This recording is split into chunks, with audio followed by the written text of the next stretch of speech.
Wesh.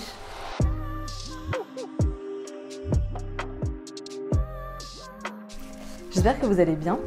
Aujourd'hui, on se retrouve pour une vidéo qui m'a pas mal été demandée, vraiment beaucoup été demandée, surtout depuis que j'avais fait la vidéo sur lire la Révolution, mais encore plus depuis que j'ai sorti la vidéo où je lisais des essais à la mode sur Instagram.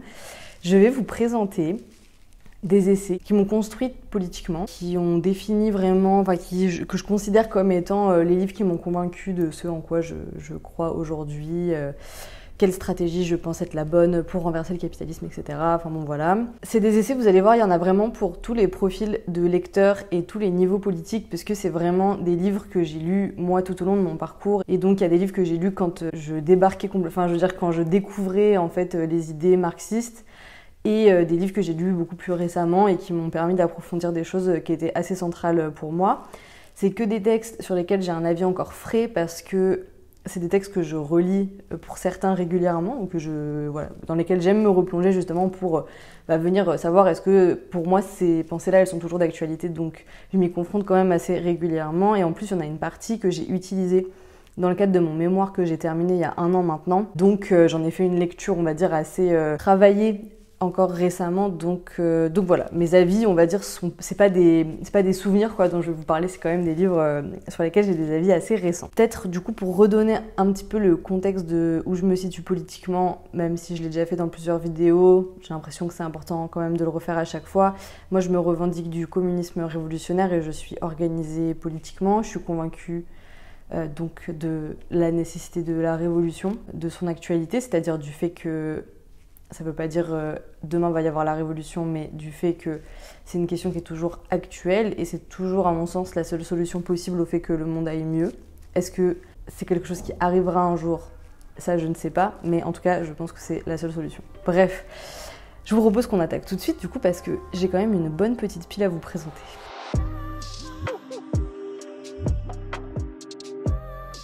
Alors pour le premier et pas des moindres, et là je pense que je vais surprendre pas grand monde, c'est le manifeste du Parti communiste de Marx et Engels. Je pense que vraiment le manifeste c'est un livre quand on a une sensibilité de gauche depuis longtemps, je pense qu'on peut avoir lu au lycée ou qu'on peut avoir l'impression d'avoir lu quand on était plus jeune, etc. Mais dont en fait on garde peu de traces. Moi c'est un livre que j'ai relu quand même déjà plusieurs fois et je trouve qu'à chaque fois on trouve, en fonction justement du reste du bagage théorique qu'on a accumulé depuis notre dernière lecture, on va vraiment trouver des éléments nouveaux de compréhension, des choses qu'on n'avait pas, qui nous avaient pas percuté à la première lecture et tout ça. Donc voilà quoi, même si vous l'avez déjà lu il y a quelques années et que depuis vous avez fait du chemin politiquement, moi je trouve que c'est une lecture qui est vraiment chouette à refaire pour peut-être donner quelques mots pour présenter quand même cet ouvrage. Le manifeste du Parti communiste, donc c'est un texte que Marx et Engels écrivent pour s'adresser à la classe ouvrière internationale, principalement européenne, et pour la convaincre, pour lui expliquer, entre guillemets, la réalité de sa situation matérielle, c'est-à-dire le fait que le monde se divise en classes avec des intérêts divergents, etc. Donc c'est un livre qui est assez pédagogique, je trouve. On sent que les auteurs, ils se donnent pour objectif de s'adresser à des gens qui lisent peu, voire pas. Ils veulent vraiment être compris du plus large public. Pour ça, moi, je trouve que c'est un texte qui est très bien pour commencer quand on se demande en fait très concrètement c'est quoi le marxisme, c'est quoi le communisme, c'est quoi les idées socialistes et tout. Il y a quand même pas mal de choses là-dedans, notamment une première définition un petit peu des conceptions en termes de classe sociale au sens économique du terme. C'est-à-dire pas du tout comme peut l'entendre Bourdieu, avec des classes qui vont avoir qui peuvent avoir différents critères, une bourgeoisie intellectuelle, une bourgeoisie économique, etc. Bon là on est vraiment sur justement les classes au sens économique, quelle réalité elles ont matériellement et tout ça, c'est quelque chose qui est pas mal défini. Et ce truc un petit peu propagandiste, dans le ton que moi j'aime beaucoup, de en fait pourquoi les ouvriers, les travailleurs et les travailleuses en fait ont que leur chaîne à perdre. Donc voilà, petit classique mais pas des moindres à lire et à relire, je pense, à tout ça, peu importe où on est dans notre vie militante et intellectuelle. Ensuite, alors ce texte-là, je ne l'ai pas avec moi, je vous en ai parlé dans ma toute dernière vidéo rapidement, mais donc il s'agit de La grève générale d'Ernest Mandel. C'est un texte très court qui est en fait une conférence qui a été mise à l'écrit. Donc Ernest Mandel, qui est un militant belge, qui écrit ça, je pense, dans les années 70-80, et qui vient réactualiser l'hypothèse stratégique de la grève générale insurrectionnelle. Donc c'est un texte qui va s'attarder sur... donc c'est vraiment un espèce de petit manuel stratégique, si vous voulez, dans lequel Mandel il prend vraiment le temps d'expliquer où elle se situe en fait la force de la classe ouvrière, donc dans le travail, dans les moyens de production qu'elle ne détient pas, mais qu'elle peut réquisitionner, se réapproprier et faire tourner un petit peu dans son avantage. Il prend quelques exemples historiques pour montrer en fait à quoi ça peut ressembler une grève, à quoi ça peut ressembler notamment une grève active, c'est-à-dire une grève dans laquelle les travailleurs et les travailleuses, ils font pas que arrêter le travail, mais par exemple, ils vont remettre en marche les transports en commun pour aller desservir les lieux de manifestation. Ils vont faire marcher l'électricité uniquement pour fournir des squats, des écoles, des lieux d'occupation, etc. et couper l'électricité dans des lieux de pouvoir de la bourgeoisie. Enfin bon, voilà, des trucs comme ça. Je trouve des trucs assez récents et assez évocateurs. Moi, c'est vraiment le texte. Le manifeste du Parti communiste, voilà, comme je disais, j'en ai fait plusieurs lectures et tout. La grève générale également, mais c'est vraiment le texte où quand je l'ai lu, je me suis dit, ok, d'accord, c'est bon, je suis révolutionnaire, je suis communiste révolutionnaire, je pense que ça va passer par le travail et qu'il va falloir avancer là-dessus, quoi. Et il y a un deuxième texte. Enfin, c'est pas un texte, c'est justement pour le coup là vraiment un petit manuel, pareil que j'ai pas sur moi parce que je l'ai prêté. Il s'agit d'Introduction au marxisme du même auteur, Ernest Mandel, qui est donc là un petit manuel dans lequel on va avoir, je pense, une quinzaine de chapitres sur différentes questions centrales, je pense, dans l'élaboration politique, stratégique et dans la compréhension un petit peu du monde qui nous entoure, de l'évolution de la société et tout ça. Donc en fait, on va avoir à chaque fois 4-5 pages sur une question, par exemple le stalinisme, la bureaucratie, le réformisme, le communisme primitif, la classe ouvrière, qu'est-ce que c'est, les moyens de production, qu'est-ce que c'est, enfin bon voilà. Donc on a plusieurs thèmes comme ça qui sont évoqués un peu rapidement, donc je disais dans 5-6 pages, parfois 10, ça dépend un petit peu des sujets, dans lesquels il va exposer en gros les grandes idées qu'on peut tirer du marxisme d'un point de vue analytique et stratégique. Autour de ces questions-là, notamment donc, enfin voilà, moi je trouve que par exemple pour comprendre un petit peu comment on peut encore se revendiquer du communisme aujourd'hui après les dérives staliniennes, enfin ce qui s'est passé en URSS et tout, je trouve que ça donne quand même pas mal de clés de compréhension. Enfin bon bref voilà, vraiment un petit manuel hyper accessible pour les personnes qui n'ont même jamais lu de politique, qui n'ont jamais entendu parler des idées marxistes. Enfin voilà, franchement c'est hyper accessible et pour les personnes qui sont déjà un petit peu renseignées sur ces sujets. Et bah ça permet de savoir ce qu'on a envie de creuser plus grâce aux bibliographies qui sont à la fin de chaque chapitre et qui permettent du coup de se tourner vers des ouvrages qui vont être exclusivement concernés à un sujet.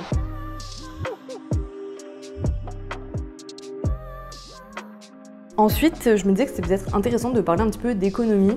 Et du coup, moi, il y a un essai principalement que je trouve intéressant, c'est Salaire, prix, profit, donc de Marx à nouveau. En gros, dans Salaire, prix, profit, Marx il va développer une infime partie de ce qu'il raconte dans le Capital, mais qui pour moi est quand même une des parties les plus importantes pour comprendre pourquoi l'exploitation c'est un problème et comment ça se structure, et du coup comment le travail et la production sont structurés autour de l'exploitation, c'est-à-dire de l'appropriation gratuite du travail d'autrui. Et je trouve que voilà, c'est vraiment un ouvrage qui permet de... Donc c'est très très court, ça fait même pas 100 pages là. Dans celui-là, il y a 2 textes. Moi, je l'ai aux éditions Sciences Marxistes, c'est une maison d'édition militante également. Ouais, on va vraiment pouvoir comprendre en fait ce que ça a de particulier et de particulièrement insidieux le salariat comme mode de production, comme organisation du travail et de la société.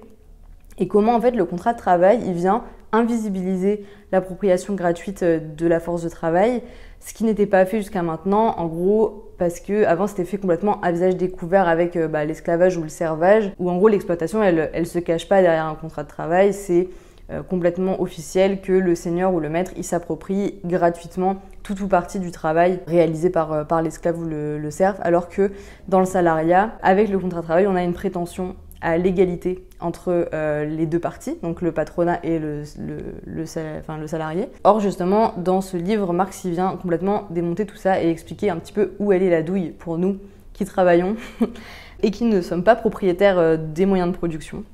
Et je trouve que voilà, ça permet vraiment du coup de comprendre en fait pourquoi la question du travail et la question de la classe ouvrière dans l'élaboration stratégique et dans du coup ce qui est possible de mettre en œuvre pour abolir le capitalisme, pourquoi c'est aussi central en fait de se poser ces questions-là par le biais du travail. Bref, voilà. Et si jamais la plume de Marx, elle vous fait encore un peu peur ou que vous essayez mais que vous accrochez pas, même si moi je trouve que dans ce texte-là, il est particulièrement pédagogue et accessible, il y a un Italien, quelques années après la publication du Capital, qui s'est dit que c'était vraiment un livre merveilleux, que tout le monde devrait y avoir accès, mais que comme c'était hyper long et hyper complexe à lire pour les ouvriers et les ouvrières, il fallait en faire un abrégé. Et donc c'est ce qu'il a fait avec l'abrégé du Capital de Karl Marx. Donc il s'appelle l'auteur Carlo Cafiero. Et donc avec une dizaine, un peu plus, avec 10 chapitres exactement, il va rebrasser un petit peu les moments clés du capital, que la création de la marchandise, l'appropriation de la force de travail, donc comme je le disais juste avant, enfin bon voilà, un peu toutes ces grandes questions économiques. Et donc moi je trouve que vraiment ces deux livres-là, quand on veut comprendre ce que c'est l'économie marxiste, qu'est-ce que Marx il a apporté en fait à la compréhension de l'organisation sociale de la production et tout, c'est vraiment hyper intéressant, très accessible. Franchement, même si vous ne lisez jamais d'essais, jamais de politique, jamais d'économie, pareil que pour les textes que je vous ai présentés jusqu'à maintenant, je trouve que ça, c'est vraiment hyper accessible. Il n'y a pas besoin d'avoir de base en fait, parce que tout est vraiment défini. C'est vraiment des basiques. Et du coup, ça permet en fait de rentrer dans ces questions-là. L'économie, c'est quand même un truc qui peut faire peur. Et moi, je trouve que c'est quand même central pour comprendre la société dans laquelle on vit. Et du coup, c'est cool de pouvoir se saisir de tout petits ouvrages comme ça qui permettent vraiment de, justement, de comprendre un peu mieux comment le système économique il fonctionne et pourquoi il fonctionne comme ça surtout. Et qui a à y perdre et qui a à y gagner, en gros.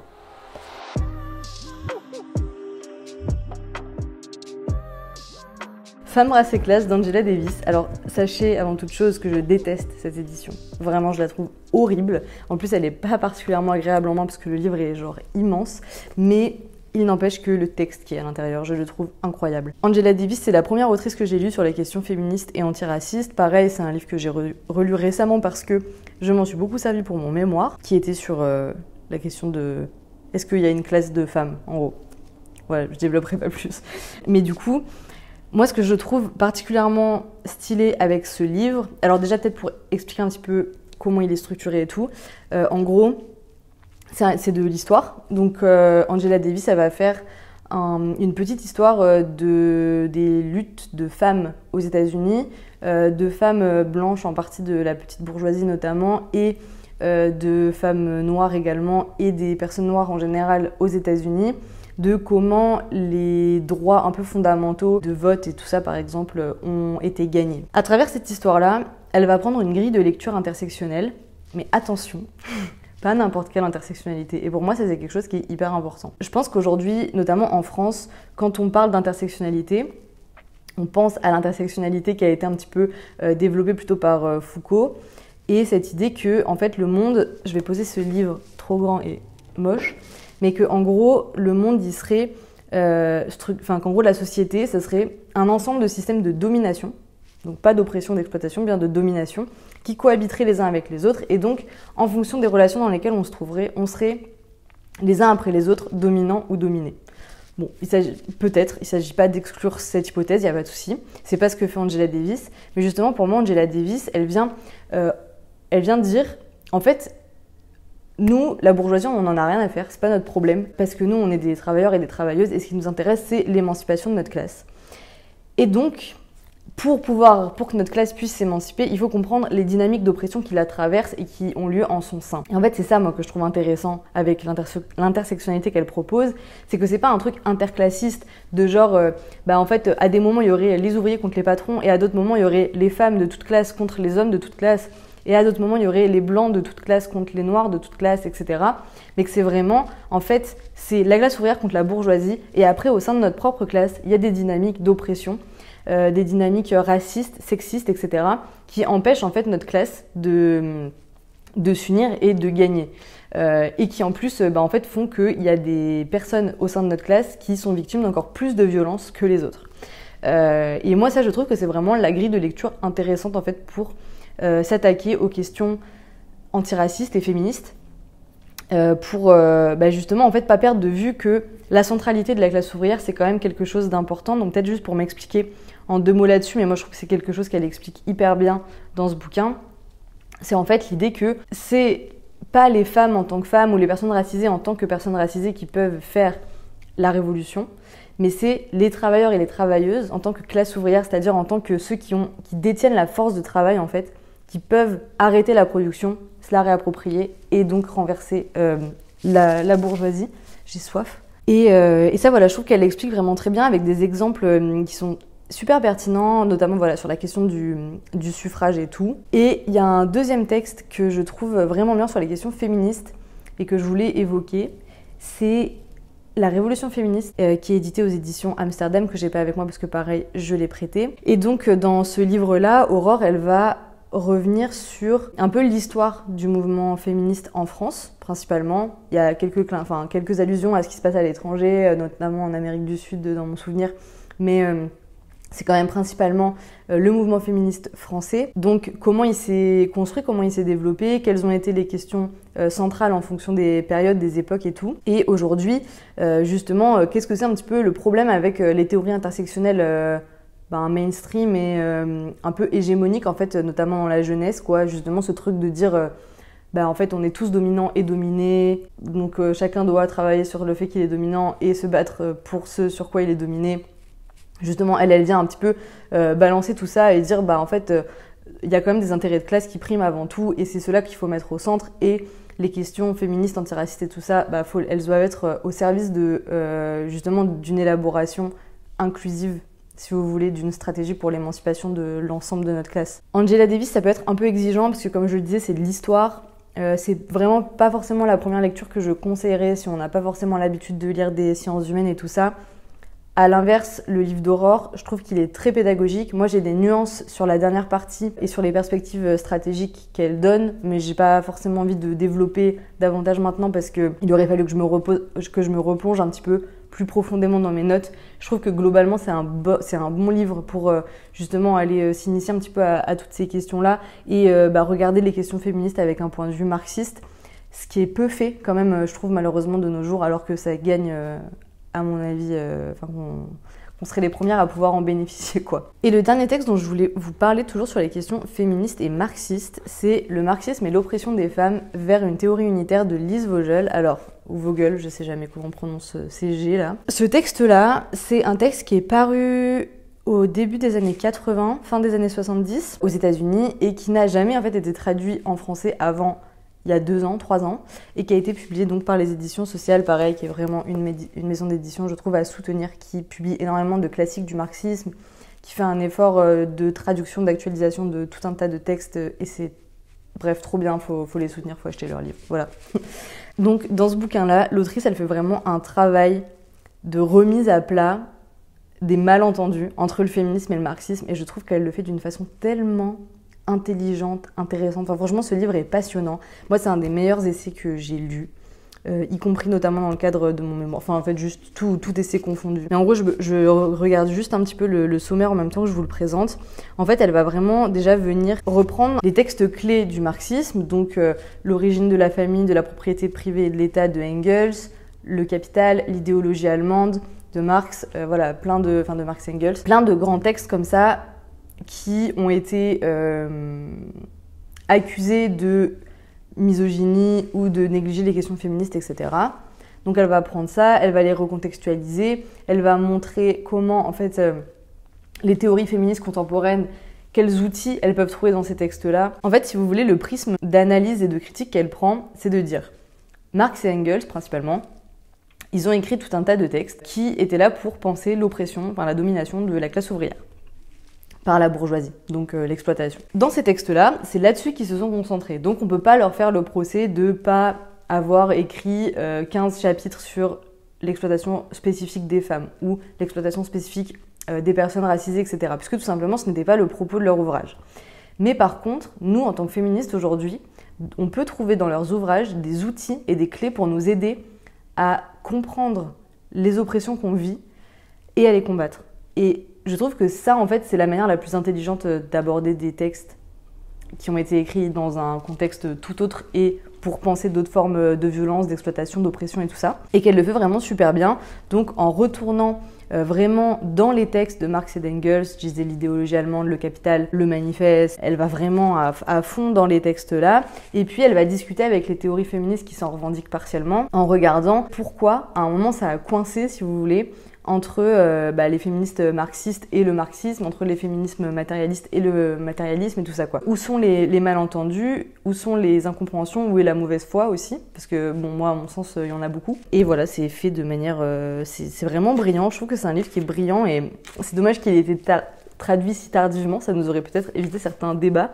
Maintenant qu'il existe, je vous conseille vraiment de vous le procurer et le tout fait donc évidemment avec une perspective révolutionnaire et ça je trouve que c'est quand même important de pas aborder juste le marxisme comme un truc, une espèce d'idée, de courant philosophique, universitaire. Enfin, je veux dire, le marxisme, c'est quand même une théorie qui est vivante, qui est ancrée sur le réel, sur l'évolution du réel, etc., de la société, du social. Donc, à un moment, c'est pas un truc qu'on peut juste penser en étant déconnecté, à mon sens, de la réalité des mutations de la société et tout. Et pour moi, c'est quelque chose que, justement, elle fait très bien. Peut-être juste, malheureusement, pour celui-là, une petite mise en garde, c'est que lui, je le trouve particulièrement exigeant. Et je trouve qu'il faut avoir lu un petit peu, notamment des textes de différents courants féministes, mais si par exemple vous avez lu je sais pas, si vous avez lu des autrices comme Christine Delphi, Silvia Federici, Colette Guillaumin, Paola Tabet, des féministes un petit peu des années 70 là qui ont écrit un petit peu autour de tout ça, ou même que vous avez lu le livre d'Aurore dont je vous parlais juste avant et que vous y avez trouvé votre compte, vous avez eu aucune difficulté de lecture et tout,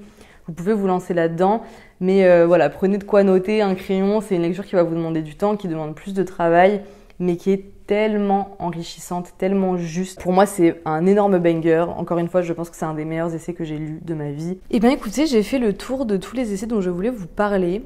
En vous parlant du dernier là de Lise Vogel, j'ai pensé que je n'avais pas mis de texte de d'Armand Jat, qui est un anthropologue contemporain, qui est prof aujourd'hui, et qui a pas mal écrit sur justement la domination des femmes, notamment dans les sociétés sans classe. Je trouve qu'il a un travail très intéressant de réactualisation, notamment de ce que proposait Engels dans L'origine de la famille, de la propriété privée et de l'État. Il y a des petites brochures qui sont disponibles gratuitement sur son site internet qui s'appelle La Hutte des classes. Je vous mettrai ça dans la barre d'infos. Ou pareil, ça, vous pouvez aller y jeter un œil sans être particulièrement averti si vous avez envie avant de vous lancer dans ce texte beaucoup plus exigeant. Voilà. Je vais m'arrêter là pour cette vidéo. C'est horrible de tourner en été, j'ai la gorge sèche, j'arrête pas de boire et tout pourtant, mais enfin bref, c'est trop dur. J'espère qu'elle vous aura plu et qu'elle aura répondu aux questions que vous vous posez suite aux dernières fois où j'ai abordé des questions un petit peu politiques. Si vous avez lu certains de ces textes et que vous voulez qu'on en discute, ou si vous les lisez suite à cette vidéo et que vous avez envie de me faire un retour sur ce que vous en avez pensé, sur ce que ça vous a fait et tout, comme d'habitude, je serai hyper curieuse et toujours ravie de pouvoir en discuter avec vous. Si vous avez des essais qui vous ont marqué votre vie, suggérez-les-moi en commentaire et je serai curieuse d'en faire peut-être une vidéo un peu sur un format vlog où je lis vos livres préférés, enfin vous voyez un truc un peu comme ça, mais dédié à des essais que vous avez vraiment aimés et qui vous ont marqué et qui vous ont construit politiquement et tout. Voilà, ça m'intéresserait trop, donc n'hésitez pas à me dire tout ça. Comme d'habitude, si vous avez aimé cette vidéo et que vous avez envie de me soutenir, n'hésitez pas à liker et à vous abonner si vous ne l'êtes pas encore.